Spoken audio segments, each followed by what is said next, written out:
വിശുദ്ധമായ വിജ്ഞാന പൈതൃകത്തിന് മലയാളക്കരയ്ക്ക് ധാരാളം പൈതൃകങ്ങൾ അവകാശപ്പെടാനുണ്ട്.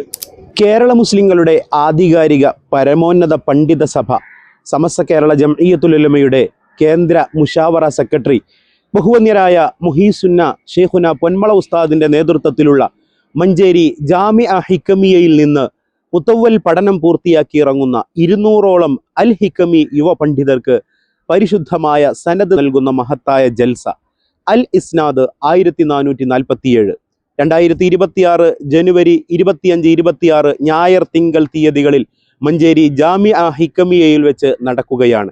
ബഹുവന്യരായ സുൽത്താനുൽ ഉലമ കാന്തപുരം ഉസ്താദ്, റഈസുൽ ഉലമ സുലൈമാൻ ഉസ്താദ്, താജുൽ മുഹഖിഖീൻ കോട്ടൂർ ഉസ്താദ് ഉൾപ്പെടെയുള്ള സമസ്തയുടെ ആധികാരിക പണ്ഡിത സഭയിലെ വലിയ ശ്രേഷ്ഠരായ നേതാക്കൾ പങ്കെടുക്കുന്ന ഈ മഹത്തായ പരിപാടിക്ക് എല്ലാവിധ ആശംസകളും നേരുന്നു.